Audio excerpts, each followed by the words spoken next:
할렐루야. 네, 옆에 계신 분하고 인사하겠습니다. 축복의 통로가 됩시다. 축복의 통로가 됩시다. 오늘 헌신을 다짐하시는 육려전도회 그리고 우리 성도님들 모두 축복의 통로가 되시기를 축원드립니다. 축복의 통로가 어떻게 하면 될 수가 있을까요? 두 가지가 필요합니다. 한번 따라하시면 감사하겠습니다. 믿음, 순종. 예, 이 두 가지가 우리가 축복의 통로가 될 수 있도록 해주시는 우리 영적인 비결입니다. 아브라함의 말씀을 우리가 읽었습니다. 창세기 12장 1절부터 3절은 하나님이 아브라함을 부르시는 소명장인데요. 아브라함을 하나님이 부르실 때에 그에게 두 가지가 필요했습니다. 갈대아 우르를 떠나 내가 너를 인도할 테니 내가 너에게 지시한이 아니라 지시할 그 땅으로 가라 하셨을 때에 네, 그러겠습니다 하고 믿는 믿음이 필요했고 그리고 행동으로 옮기는 순종이 있었습니다. 그래서 믿음과 순종이 있었기 때문에 하나님께서 그를 축복의 통로를 삼아 주셨습니다.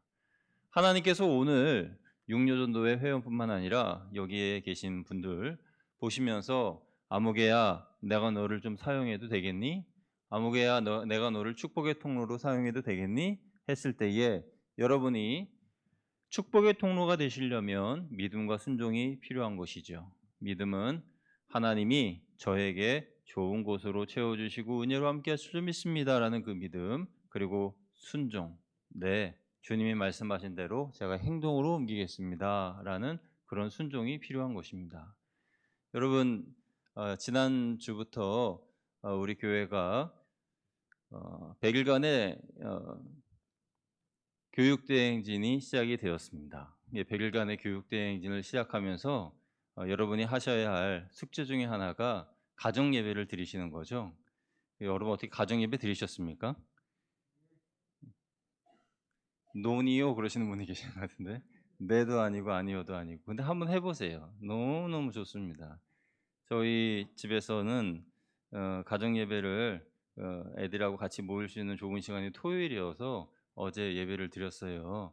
가정예배를 드리니까 애들을 이렇게 불러 모으면서 "야 우리 교회에서 이번에 교육대행진을 하면서 해야 할 숙제가 있어. 그거 하나는 가정예배야." 그랬더니 저희 둘째가 하는 말이 "아휴 교회에서도 숙제를 내줘?" 그렇게 교회에서도 숙제를 내줘? 학교에서도 숙제 내주고 학원에서도 숙제 내주고 교회에서도 숙제 내주고 그러면서 한숨을 푹 쉬어 가지고 그래서 제가 좀 미안했는데 어쨌든 했습니다.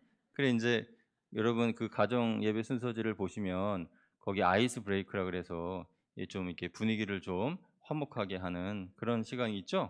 거기서 우리 그 교재는 그 가정 예배 순서지는 우리 원인재 전도사님이 만드신 거기 때문에 아주 젊고 아주 센스 있는 그런 아이디어와 그런 것들이 많이 있는데 그중에 아이스 브레이크 중에 안마를 하는 게 있어요. 그래서 이제 안마를 하는데 제가 이제 저희 4 식구 이 쪼르르 일렬로 이렇게 앉아 가지고 앞사람 어깨에 손 해 가지고 이렇게 앞사람 어깨에 손 해 가지고 손을 높이 들고 그 노래 부르면서 손을 높이 들고 주를 찬 손을 높이 들고라는 노래를 부르라는 건 없는데 그냥 제가 그렇게 하자 그랬어요. 이렇게 하고 그다음에 바꿔 가지고 또 이렇게 하고 그렇게 하고 인제 처음부터 끝까지 쭉 했는데요.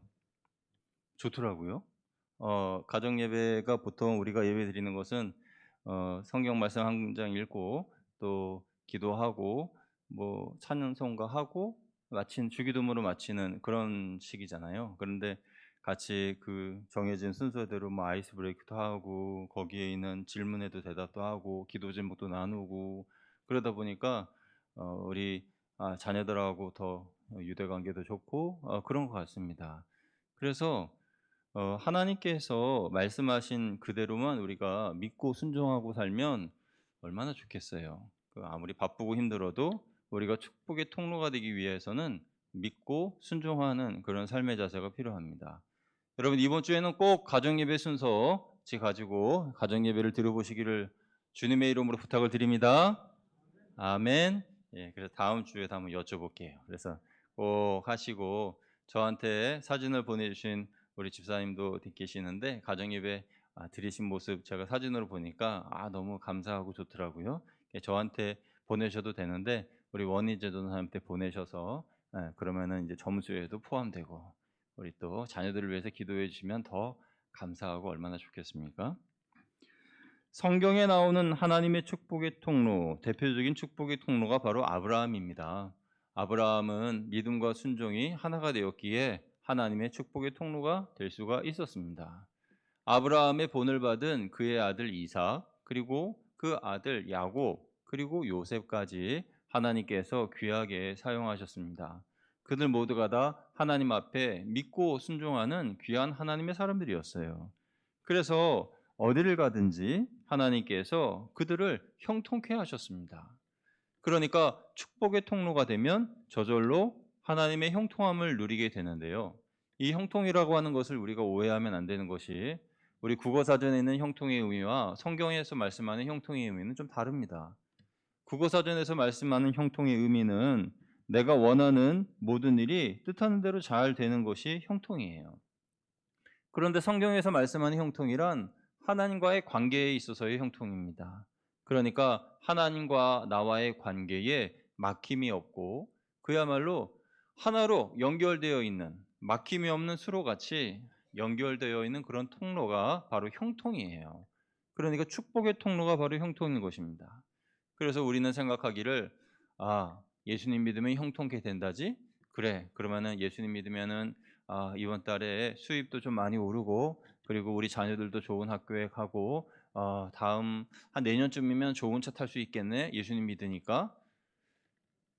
그것은 이 세상적인 관점에서의 형통이고 하나님 안에서 성경으로 말씀하는 성경의 형통은 하나님과의 관계에서의 형통입니다. 그래서 우리가 지난 한 주간 동안 특별 새벽기도 하면서 기도에 대하여 강조하여 말씀하였는데요. 이렇게 기도를 통해서 강조하고 우리가 말씀을 읽고 또 기도하고 열심히 하다 보면은 하나님과 나와의 막혀 있던 것들이 뚫리고 그래서 하나님의 음성도 들리고 하나님의 뜻도 깨닫게 되고 하나님의 마음도 느껴지는 그러한 영적인 체험들을 하시게 될 거예요. 그러면은 그게 바로 축복의 통로인 것이죠. 그러면 축복의 통로는 어떻게 살아야 되느냐? 예수님께서 그 몇 가지로 말씀을 해주셨습니다. 첫 번째로 축복의 통로된 성도들은 뱀같이 지혜롭고 비둘기같이 순결하라 라고 예수님 말씀하셨어요. 한번 따라 하시겠습니다. 축복의 통로된 성도들은 뱀같이 지혜롭고 비둘기같이 순결해야 합니다. 마태복음 10장 16절에 예수님께서 이렇게 말씀하셨습니다. 우리 같이 읽습니다. 시작. 보라, 내가 너희를 보냄이 양을 이리 가운데로 보낸 것 같도다. 그러므로 너희는 뱀같이 지혜롭고 비둘기같이 순결하라. 아멘. 뱀같이 지혜로워라 라고 말씀하셨고 비둘기같이 순결하라 라고 말씀을 하셨어요. 뱀같이 지혜롭다라고 할 때에 예수님이 사시던 그때의 중동의 사람들은 뱀은 지혜의 동물이었습니다. 우리는 뱀 하면은 조금 어떤 생각이 드세요? 여성분들 같은 경우에는 뱀 하면은 아유 징그러워 막 그러면서 막 뱀 보면 막 도망가고 막 그러지 않습니까? 저희 어머니도 예전에 그 산에서 뭐 나무를 캐실 때에 이 나무를 들쳤는데 뱀이 한 마리 탁 나와가지고 깜짝 놀라가지고 도망가시는데 뱀이 막 쫓아오더라는 거예요. 이 뱀이 막 쫓아와요. 여러분 뱀한테 쫓김 당하신 분 계세요? 뱀이 막 쫓아오는데 그 갑자기 생각이 드시는 게 뱀한테 쫓겨 도망가게 되면은 그냥 곧바로 뛰면은 뱀이 무니까 갈기처럼 막 왔다 갔다 그렇게 뛰어야 된다고 생각나셔 가지고 막 이렇게 막 집에까지 그렇게 뛰어오셨다는 그런 이야기를 들은 적이 있어요. 뱀은요 혐오의 대상이죠. 우리가 생각할 때 뱀 그러면 싫은 그런 동물인데 그런데 이때 이 근동의 이 중동의 사람들은 뱀 하면 지혜의 동물이었습니다. 그래서 신중하고 분별력 있는 뜻으로 해석이 되죠. 뱀같이 지혜로라 그렇게 말씀하셨어요. 그러니까 이 지혜로움이라는 것이 어, 일단 순수해야 됩니다. 순수한 지혜여야 되고 그리고 하나님을 경외하는 지혜여야 합니다. 순수함을 버리거나 결여되면은 그 지혜로움은 지혜가 아니라 교활한 마음으로 바뀌게 되죠. 그래서 타락으로 인도하고 그리고 그 지혜로 인하여서 망하게 되는 그러한 길이 되는 것이에요. 그래서 이 축복의 통로가 되는 이 사명을 받은 사람들은 지혜로워야 되는데, 지혜로워야 할 때에 하나님이 주시는 그 영적인 거룩함과 순수함을 가져야 하는 것이죠. 또 비둘기같이 순결하라라고 말씀하셨어요. 이것은 하나님 앞에서 내가 정결한 마음으로, 거룩한 마음으로 살아가는 것이죠. 그래서 제가 아는 목사님의 이 좌우명이 있어요. 코람데오라고 하는 좌우명이 있습니다. 이 코람데오는 라틴어인데 풀어서 해석하면 하나님 앞에서라는 뜻이에요. 그러니까 어떤 일을 하든지 나는 하나님 앞에 서 있다라는 생각이죠. 식사를 할 때도 내 앞에 주님이 함께 나와 식사를 하고, 길을 걸어갈 때도 주님이 내 옆에서 동무가 되어서 함께 걸어가 주시고, 그리고 내가 대중교통을 이용하면서 갈 때에도 주님이 나의 말동무가 되어 주시고, 그러니까 항상 하나님 앞에서 나는 살아가는 사람, 그런 좌우명을 가지고 계시는데, 그렇게 24시간을 주님과 함께 동행하게 되면요, 우리가 거룩한 사람으로 살아갈 수밖에 없지요. 이런 비둘기같이 순결함이 있어야 하는데, 누가 이런 비둘기같이 순결함과 뱀같은 지혜로움이 있어야 되느냐? 바로 축복의 통로된 우리 모든 성도님들이 이렇게 살아가야 하는 줄로 믿습니다. 여러분, 사람들은 착하게 해서는 살아갈 수 없다라고 말을 하죠. 이 악한 세상에서 착한 사람은 도태되고 이용당한다, 이렇게 말을 합니다. 성경 어느 곳에서도 착하게 살라라고 말씀하시지는 않습니다. 그러나 지혜롭게 살라라고 말씀하시죠. 그러니까 착한 것과 지혜로운 것은 좀 다른 것 같아요. 착한 것은 자신의 성품에서부터 우러나오는 그러한 선한 성품이라고 표현할 수도 있는데, 그런데 성경에서 말씀하는 이 착함이란 지혜에서 나오는 것이기 때문에 이 착하게 산다라는 것과 지혜롭게 산다라는 것은 좀 다릅니다. 착하게 살려 하는 사람들은 거절을 잘 못해요. 그런데 지혜로운 사람들은 거절을 잘 합니다. 왜냐하면 그것이 악한 것이냐 선한 것이냐라는 그 기준을 놓고 볼 때, 악한 것에 속하면은 나는 할 수 없어요. 안 해요. 못 해요. 그렇게 단호한 그런 결단을 합니다. 그건 지혜로운 사람이죠. 근데 착한 사람들은요, 이 거절을 잘 못해서 누가 예를 들어 보증을 서달라 그러면은, 아 이거를 거절해야 되나 말아야 되나? 아 이거 참, 내가 이 거절을 하면 저 사람하고 나하고 사이가 안 좋아지는 거 아니야? 또 누가 돈을 빌려달라 그러면, 아 내가 빌려줘야 되나 말아야 되나? 뭐 이런 생각을 하죠. 그런데 그것은 착한 자신의 성품에 의하여서 그 문제를 해결하려고 하기 때문이죠. 축복에 통로된 사람들은 그렇게 살지 않습니다. 축복에 통로된 사람들은 지혜로 살아가는 사람들이기 때문에, 뱀 같은 지혜를 가지고 살아가는 사람들이기 때문에 그것이 악한 것인지 선한 것인지를 먼저 분별하죠. 예를 들어 앞서 말씀드린 보증을 서는 문제에 대해서 성경에서는 보증을 서지 말라는 말씀이 여러 곳에서 나와요. 그러면은 하나님의 말씀에 위배되는 것은 악한 것이니 나는 할 수 없다. 그것이 지혜입니다. 그래서 안 하는 거예요. 그리고 성경에서 말씀하는 그 기준점을 내 삶에 적용을 해서 하나님이 안 된다 그러면 안 되는 거예요. 그래서 그 하나님이 주신 그 지혜라는 기준점을 가지고 노라고 말할 수 있는 그런 사람들이죠. 그러니까 쉽사리 속지도 않고 사기당하지도 않고 이용당하지도 않습니다. 하나님의 지혜로 살아가는 사람들이니까요. 그러나 뱀같이 지혜로울 뿐만 아니라 비둘기같이 순결한 사람이어서 이 두 가지가 균형이 잡히다 보니 하나님께서 그를 사용하시는 거예요.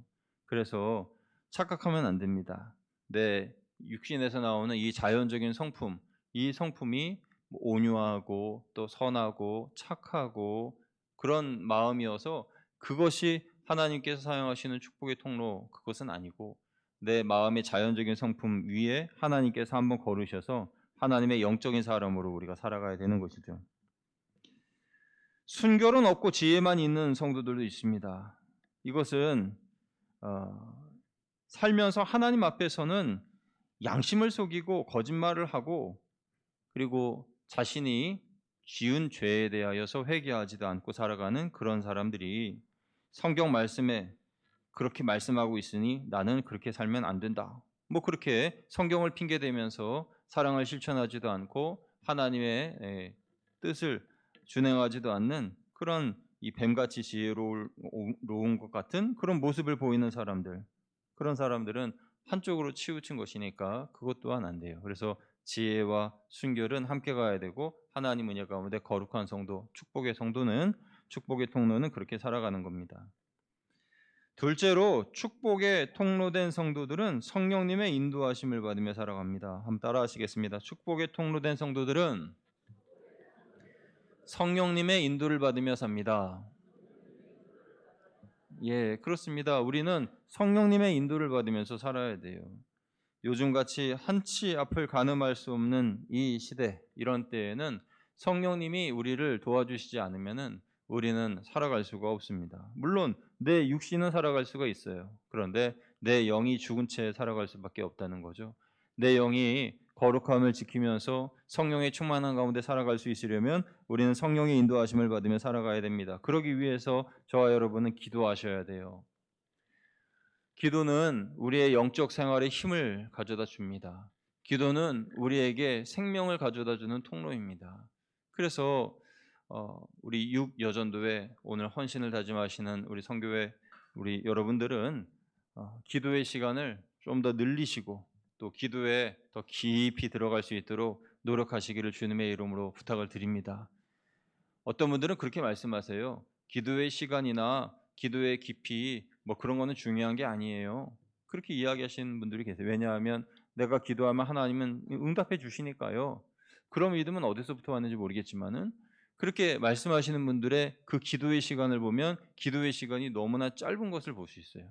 그런데요, 다 바꿔서 생각해 보면 우리 여기 그 등산 좋아하시는 분들 계시죠? 등산 좋아하시는 분들은요, 아침에 일찍 일어나서 산에 올라가서 점심 때 거기서 도시락 드시고 그리고 해지기 전에 이제 내려오시잖아요. 그러면 하루 종일 산에 계시는 건데 그 산에 올라갔다 내려오는 게 힘들지 않으세요? 라고 물어보면은 안 힘들어요. 개운합니다. 이렇게 이야기해요. 왜 그랬어요? 왜 그럴까요?